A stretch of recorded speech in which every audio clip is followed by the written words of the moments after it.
Boa noite a todos. Meu nome é Romualdo Barroso, eu sou médico oncologista do Hospital Sírio-Libanês em Brasília e oncologista clínico do Hospital de Base de Brasília, do Instituto do IGSDF. Então, hoje a gente vai dar continuidade ao projeto Pesquisa Clínica. O mundo está cheio de respostas, faltam-lhe as perguntas. E nessa aula de hoje a gente vai falar um pouco sobre a questão do estudo. Como que a gente pensa na questão, qual é a importância da questão para a boa construção do estudo. Então, esses são os meus conflitos de interesse. Essa aula não é patrocinada, eu não tenho nenhum patrocínio relativo a essa aula. Os objetivos da aula de hoje são discutir as barreiras e as características ideais de uma boa pergunta de pesquisa e discutir a importância dos elementos que constituem as características de sucesso da pergunta da pesquisa. Então, para uma boa questão de pesquisa, uma boa questão de estudo, essa pergunta ela tem que ser factível. Então, eu preciso ter capacidade de estudar essa pergunta de fato no ambiente que eu estou. Então, não adianta eu fazer uma pergunta que eu não tenho capacidade de executar um projeto para tentar responder. Então, o meu N amostral tem que ser factível. Não adianta eu querer fazer um estudo de braço único, centro único, com 1.000 pacientes prospectivamente usando um remédio. Eu não vou acabar esse estudo tão cedo se eu estiver falando de oncologia. Eu tenho que ter domínio da parte técnica. Então, não adianta eu querer fazer um estudo clínico, por exemplo, testando uma técnica de patologia nova, se eu não sou patologista e se não tem nenhum patologista dentro do time de pesquisa. Também, para condução e execução do projeto, eu tenho que pensar no tempo. Em quanto tempo eu vou executar esse projeto e qual é o custo envolvido dele.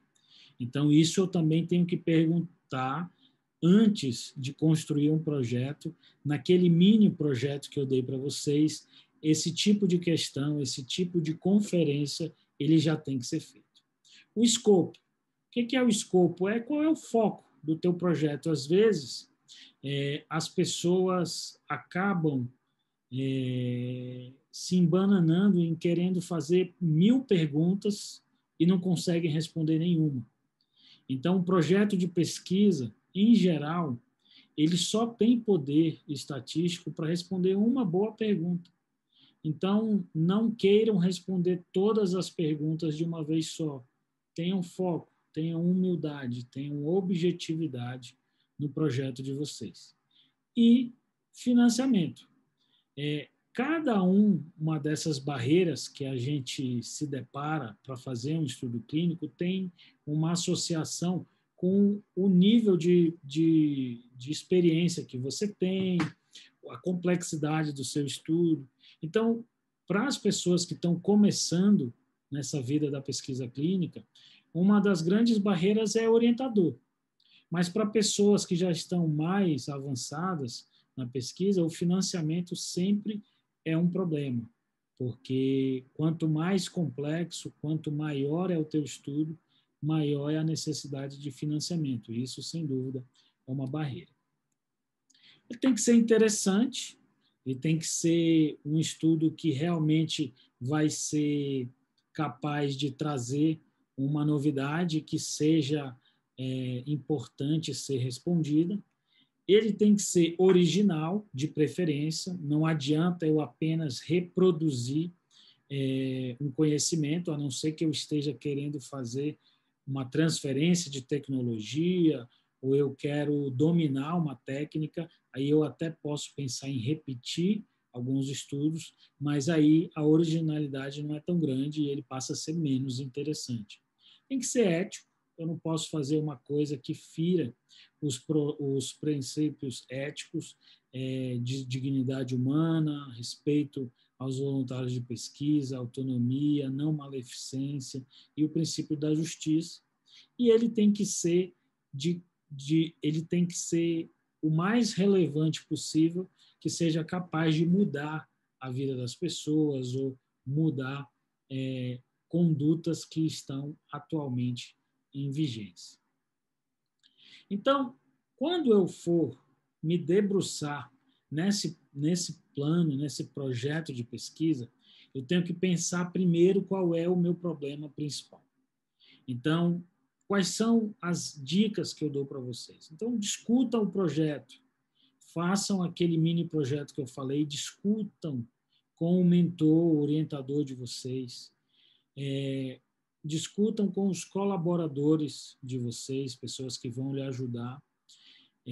É muito importante, na hora de escolher também um projeto, o orientador, conhecer qual é a rede de contatos do orientador, quem são as pessoas que ele geralmente colabora, porque isso vai te ajudar a, por exemplo, você quer fazer um estudo clínico e você não é patologista, mas você vai precisar de um patologista no teu time. Então, isso você vai usar essa rede de colaborações e, se você for capaz de expandir as redes de colaborações do seu orientador, isso também vai ser muito útil, tanto para você, como para o seu projeto, como para o seu orientador.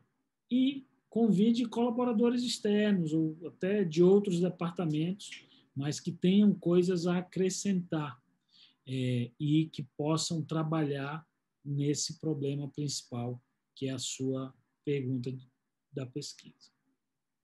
Problema secundário é uma coisa interessante. Quando vocês estão lendo alguns estudos clínicos, a gente tem os objetivos primários, os objetivos secundários. Muitas vezes, pela quantidade de dados que são obtidos, a gente consegue sim responder outras perguntas, embora o estudo não tenha poder para, muitas vezes, elucidar aquela questão. Então, muitas vezes esses problemas secundários são exploratórios, são geradores de hipótese.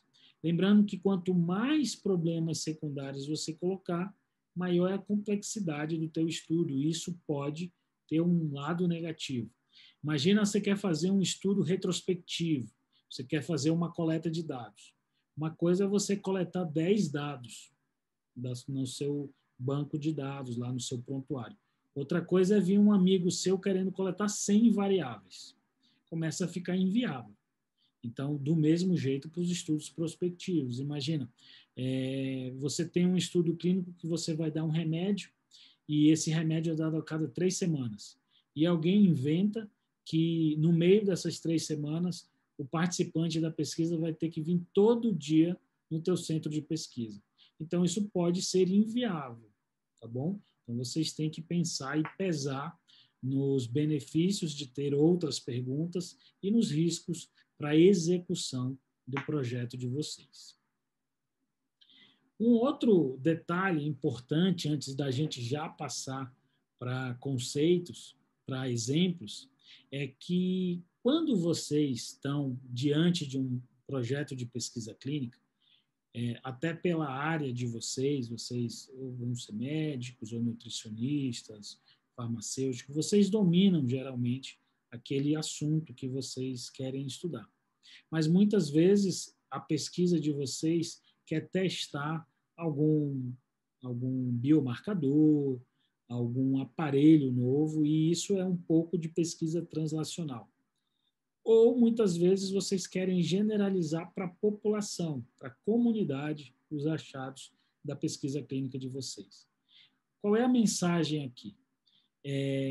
Sempre tente envolver pessoas que dominam outros campos do conhecimento que não o seu, quando o seu projeto depender desse campo de conhecimento. Então, o pesquisador clínico, ele sabe fazer pesquisa clínica. O pesquisador básico sabe fazer pesquisa básica. E os epidemiologistas, os sanitaristas sabem fazer pesquisa populacional. Então, muitas vezes, a gente vê o fracasso de alguns trabalhos daquele cara que é um excelente pesquisador básico e se mete a fazer pesquisa clínica sem ninguém da clínica. Ou aquele cara que é um grande médico, um grande cientista clínico, e ele resolve fazer um trabalho de biomarcador e não dá em nada, porque ele não chamou a pessoa certa para fazer algum experimento adicional. Então, isso é muito importante. Agora, eu vou dar alguns exemplos para vocês verem como é esse processo criativo, né? Então, eu vou dar um exemplo pessoal de como eu elaborei algumas ideias e essas ideias se transformaram em trabalhos, em apresentações. Então, como que a gente faz essa pergunta? Quais são, o que faz parte do processo criativo? Como que eu posso ter uma ideia bacana? Então, a primeira coisa é domínio da literatura. Então, você dificilmente vai fazer uma pergunta com aquelas características, seja factível, interessante, relevante, original e ética, se você não dominar o problema que você quer estudar. Então, por isso que muitas vezes ter um orientador experiente é tão importante. Ele já vai te ajudar com alguma pergunta. Ele vai te sugerir uma pergunta. Mas o trabalho é seu. Então, eu sempre recomendo para os meus alunos que façam uma revisão e construam uma tabela com os principais estudos sobre aquele tema. Coloquem nessa tabela as referências, a população que foi estudada, os objetivos do trabalho, quais foram as ferramentas utilizadas para aferir os desfechos que foram selecionados, os resultados e as conclusões. Depois que você coloca isso numa tabela, tudo fica mais claro. Os gaps da literatura ficam mais fáceis para você, ferramentas, questionários que vocês podem utilizar vão ficar mais claros. E muitas vezes, dessa revisão inicial, você gera o seu primeiro artigo, que é uma revisão sobre aquele tema, uma revisão sistemática. Outro ponto que é importante, vocês têm que estar atentos, alerta a novas ideias e técnicas. Então, sejam curiosos, mantenham a curiosidade para várias situações, para vários temas, não apenas naquele que vocês querem estudar. Então, sempre que possível, vão para o congresso, simpósio, isso ajuda no networking, isso ajuda a ter ideias inovadoras. Questione, duvide de dogmas com poucas evidências e sempre antenado a novas tecnologias. Novas tecnologias trazem perguntas novas junto com elas, porque é uma nova forma de se avaliar um problema, de se testar uma hipótese. Foi assim com a genômica e agora, por exemplo, com a epigenômica e mais recentemente, por exemplo, com a metabolômica, o campo agora da microbiota. Então, são perguntas novas que podem ser muito interessantes. Inteligência artificial, ciência de dados, tudo isso promete revolucionar a medicina. Mantenha sua mente aberta, olhe para outras especialidades, olhe para outros campos que estão, às vezes, olhando na frente da gente e a gente puxa uma ideia bacana de outro lugar. E o mentor, né? O mentor é uma figura muito importante na vida de qualquer pessoa, é um conselheiro, uma pessoa que vai ajudar a abrir muitas portas e vai ajudar a fazer uma boa pergunta de pesquisa. Então, de uma maneira geral, lembrem-se das características importantes de uma pergunta, então, factibilidade, originalidade, relevância, tem que ser interessante, tem que ser ética. E mente aberta, preste atenção no mundo para tentar fazer uma boa pergunta e domínio da literatura, tá certo? Então, como exemplo, o que aconteceu? Quando eu estava fora do país, no meu pós-doutorado, eu sou oncologista e eu trabalho especificamente com câncer de mama, essa é a minha principal área de interesse. Então, e a gente estava num momento de muita imunoterapia na oncologia. E já se tinham alguns relatos sobre a carga mutacional tumoral. E isso já era bem estudado, ou estava bem avançado o estudo disso, em melanoma e câncer de pulmão, que são as neoplasias com maior carga mutacional e mais responsivas à imunoterapia. mas ninguém estava olhando isso para câncer de mama. Então, eu falei, poxa, vamos tentar estudar isso, porque existe um racional de que quanto maior o número de mutações de um tumor, maior é a chance de que uma dessas mutações serão processadas e vão gerar novos antígenos, que vão ser potencialmente reconhecidos pelo sistema imune. Então, eu consegui convencer a minha mentora, minha chefe, da importância disso daí. Comecei a estudar, e isso foi uma apresentação oral em 2018, no maior congresso de oncologia do planeta, que é a ASCO. Isso depois gerou uma publicação, então hoje essa publicação tem ganhado destaque, cada vez mais as pessoas têm prestado atenção a esse tema, então citando mais esse trabalho que foi publicado ano passado, dessa ideia, que eu tive uma ideia gerada em outra área da oncologia e de trazer isso para o problema da mama, que poucas pessoas estavam prestando atenção nisso. Uma pergunta na pesquisa gera outra. Então, a outra pergunta que eu tive foi, poxa, será que os pacientes que foram tratados no Dana-Farber, que era a instituição que eu estava, tinha alguma associação entre a carga de mutações e a resposta à imunoterapia que eles tinham recebido? Então, a gente estudou uma coorte de pacientes que tinha sido exposta a esse tratamento, e a gente observou dados que sugerem que sim, que esses pacientes com alta carga mutacional têm maior responsividade à imunoterapia.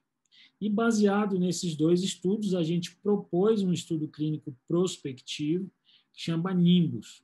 Então, vocês vejam que à medida que a gente vai avançando na pesquisa, uma pergunta gera uma resposta que gera outra pergunta, e é assim que o conhecimento ele é produzido, ele é um incremento, né, de novas ideias, de novos conhecimentos. Então, atualmente, esse estudo clínico ele está em andamento para responder uma pergunta se duas imunoterapias, chamadas nivolumab e ipilimumab, se eles são mais efetivos em pacientes com alta carga mutacional e em pacientes com câncer de mama. Então, é isso. Essa é a primeira parte da aula. Então, a importância de formular perguntas adequadas. Então, um grande abraço, um abraço para vocês.